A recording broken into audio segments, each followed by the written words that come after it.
The rehearsal dinner was at an upscale restaurant downtown, 60 guests crammed into a private dining room. My sister Isabel held court at the head table with her fiancé Thomas, both of them radiant in their pre-wedding glow. I sat near the back at a table with distant relatives I barely knew. The seating chart had been very deliberate. "We put you somewhere low-key," Isabel had explained earlier with false sympathy. "Since you're coming alone. No point putting you with the couples. That would just be awkward for everyone." Thomas had nodded agreement. "Besides, the head tables are for the wedding party. You understand." I understood perfectly. I wasn't in the wedding party despite being Isabel's only sister. She'd chosen 5 friends instead, all married or engaged, all with partners to escort them. "I needed symmetry," she'd said when I'd asked months ago. 5 groomsmen, 5 bridesmaids, all with dates. You'd throw off the photos showing up alone. Now, during the rehearsal dinner, that decision was being reinforced with cutting remarks. "Poor Claire," Isabel said loudly during a lull in conversation, gesturing toward me with her wine glass. "Always the loner. Never a date to anything." I tried to include her in the wedding party, but honestly, who wants a bridesmaid without a +1? The photos would look so unbalanced. Several guests laughed uncomfortably. Others nodded in agreement. Thomas's mother chimed in. "It's important for weddings to have that couple energy. Everyone paired off, everyone part of a unit. A single person just disrupts the harmony." I sipped my wine and said nothing. What they didn't know was that I was single by choice, not circumstance. My career as a foreign correspondent had taken me to 43 countries over the past 8 years. I'd covered conflicts, elections, humanitarian crises. I'd interviewed presidents and refugees, documented wars and peace agreements. Romance wasn't absent from my life. It simply wasn't the priority. I'd had relationships, but none that survived the demands of international journalism. Most people couldn't understand why I'd choose dangerous assignments over domestic stability. My family certainly didn't understand. "When are you going to settle down?" had been the refrain at every family gathering for 5 years. "When are you going to find someone? Don't you want what Isabel has?" I tried explaining that my work mattered, that documenting global events was important, that not everyone measured fulfillment by relationship status. They'd smiled politely and changed the subject. So when Isabel announced her engagement and started planning her perfect wedding, I wasn't surprised to be sidelined. The loner sister didn't fit the aesthetic. What Isabel didn't know was that Ambassador Elena Vasquez, the UN ambassador I'd spent 3 months embedded with during a peacekeeping mission, was in the city for a diplomatic conference. And I'd mentioned the rehearsal dinner during our last conversation. "I should pay my respects," Elena had said. "You've done so much to document our humanitarian work. The least I can do is attend your sister's celebration." I'd given her the details, not expecting she'd actually come. Ambassadors had busy schedules. But my phone had buzzed 20 minutes ago with a message. "Arrived. Security detail is coordinating with restaurant. See you shortly." I checked the time. Any moment now. Isabel stood to give a speech, champagne glass raised, her voice carrying over the dinner noise. "I want to thank everyone for being here tonight," she began. "Especially our wedding party. These amazing friends who've supported Thomas and me through everything. 5 incredible couples who know what real partnership looks like." She gestured to the head table where her bridesmaids and groomsmen sat with their partners, all looking appropriately coupled and content. "Tomorrow when we walk down that aisle," Isabel continued, "we'll be surrounded by love. By people who understand commitment. By..." The restaurant's main door opened. 4 security personnel in dark suits entered first, scanning the room with professional efficiency. Then 2 more flanking the entrance. Conversation stopped mid-sentence. Ambassador Elena Vasquez walked in, elegant in a diplomatic suit, her bearing commanding immediate attention. She was a striking woman in her 50s, with the presence of someone who'd negotiated international treaties and managed global crises. Every head in the room turned. Isabel's champagne glass hung suspended, her speech forgotten. Elena's eyes found me immediately. She smiled warmly and crossed the room, her security detail maintaining respectful distance. "Claire," she said, embracing me. "So good to see you. I'm sorry I'm late. The Security Council session ran over." The room was absolutely silent. Ambassador Vasquez, I said, returning the hug. Thank you for coming. I didn't expect you'd be able to make it. Nonsense. After the work we did together in the border region, attending your sister's rehearsal dinner is nothing. She turned to address the room, her voice carrying authority. I apologize for the dramatic entrance. I'm Elena Vasquez, UN Ambassador for Humanitarian Affairs. Claire and I worked together extensively during the refugee crisis coverage. She's one of the finest journalists I've encountered. Isabel's mouth had fallen open. Thomas looked like he'd swallowed something sharp. Claire spent 3 months embedded with our peacekeeping mission, Elena continued. Living in conflict zones, documenting humanitarian efforts, bringing international attention to critical situations. Her reporting directly influenced 2 Security Council resolutions. We're deeply grateful for her courage and skill. She looked at me with genuine warmth. I wanted to personally thank her before tomorrow's wedding, but I see I've interrupted a speech. Please continue. She gestured to Isabel, who still stood frozen, champagne glass trembling in her hand. Isabel started, then stopped. You're the UN ambassador? I am, Elena confirmed pleasantly. And you know Claire? My sister Claire. Quite well. She's internationally recognized in diplomatic journalism circles. Her work has been published in every major global outlet. The documentary she produced on displacement won the Peabody Award last year. The silence was deafening.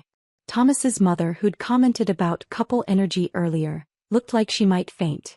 I wasn't aware Claire had a date tonight, Elena said, her tone innocent but her eyes sharp. I hope my unannounced arrival doesn't disrupt the seating arrangements. Though I must say, I'm confused why such an accomplished journalist would be seated away from family. Typically, international correspondents are considered quite prestigious guests. The rehearsal dinner descended into barely controlled chaos. Elena's security detail coordinated with the restaurant staff to add seating. Guests pulled out phones, frantically Googling my name and finding my bylines, my Peabody Award, my extensive portfolio of international reporting. She covered the peace negotiations in Geneva, someone whispered, reading from their phone. 3 humanitarian journalism awards, another said, scrolling. Her documentary is on streaming platforms. It has a 98% rating. She's been published in the Washington Post, New York Times, BBC, Al Jazeera. Isabel remained standing at the head table, her speech completely forgotten, staring at me with an expression of shock and dawning comprehension. Thomas's father approached Elena with desperate networking energy. Ambassador, what an honor.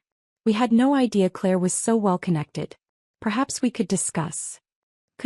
Why she was seated at the back with distant relatives? Elena interrupted smoothly.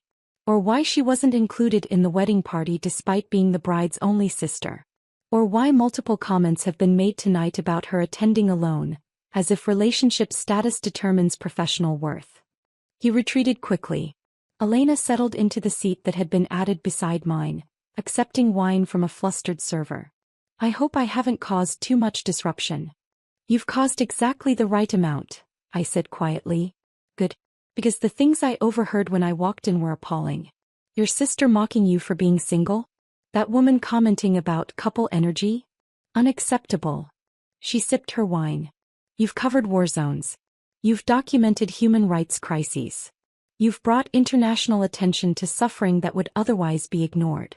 And they're concerned about wedding photo symmetry. They didn't know, I said. I don't talk about my work much at family events. Why not? Because they're not interested. They measure success by different metrics. Marriage, stability, conventional life paths. International journalism doesn't fit their worldview. Elena's expression hardened. Then their worldview is remarkably narrow. Isabel approached our table slowly, Thomas trailing behind her, both looking thoroughly humbled. Claire, Isabel started, her voice shaking. I didn't know. The UN ambassador? The Peabody Award? You never said. I tried, I said gently. At Thanksgiving I mentioned covering the peace talks. You asked if I'd met any single men there. At Christmas I explained about the documentary nomination. You changed the subject to your wedding plans. At Easter I tried to discuss the refugee work. You interrupted to show me bridesmaid dress options. Each example landed like a physical blow. Isabel's eyes filled with tears. I thought you were just traveling for work, she whispered. I didn't realize it was important work. Award-winning work. I thought. You thought I was wasting my life because I wasn't married, I finished. You excluded me from your wedding party because I didn't have a date. You seated me in the back because a single person disrupts the harmony. Thomas cleared his throat. We were wrong. Completely wrong. We judged you by irrelevant criteria instead of understanding your actual achievements. You judged me by your criteria for success, I corrected. Marriage, stability, conventional partnerships. Those things are valuable, for people who want them. But they're not the only measures of a meaningful life. Elena stood, her ambassador presence filling the space. Claire has dedicated her career to documenting human suffering and humanitarian work. She's lived in refugee camps, conflict zones, disaster areas. She's brought visibility to crises the world would otherwise ignore. That takes courage, dedication, and sacrifice that most people can't comprehend. She looked at Isabel directly. Your sister is remarkable. The fact that she's choosing to spend tomorrow at your wedding instead of covering the humanitarian summit in Geneva, an event she was specifically invited to by 3 different delegations, shows her dedication to family. Even family that hasn't shown her equivalent respect. Isabel's tears spilled over. The Geneva summit? You're missing that for my wedding. Family is important, I said simply. Even when family doesn't understand my choices. I'm so sorry, Isabel said, collapsing into a chair. For all of it. For excluding you from the wedding party. For the comments about being alone. For never asking about your work. For measuring your worth by whether you had a date. Thomas's mother appeared, her earlier smugness replaced with genuine remorse. Claire, I apologize for my comments about couple energy. They were thoughtless and cruel. Your accomplishments are extraordinary, and I should have recognized that regardless of your relationship status. The dinner resumed with a completely different energy. Elena held court graciously, speaking about humanitarian work, international diplomacy, and the critical role of journalists like me in bringing global attention to crises. Every conversation somehow circled back to my work, my awards, my courage in covering dangerous situations. The guests who dismissed me as the loner sister now competed to engage with me, to ask questions, to claim connection. Isabel abandoned her original speech entirely. Instead, she stood again, voice shaking, and said, I need to correct something I said earlier. I talked about being surrounded by love and partnership tomorrow. What I should have said is that I'm honored my sister Claire will be there. My brilliant, courageous sister who has seen more of the world and made more of a difference than anyone in this room. She looked directly at me.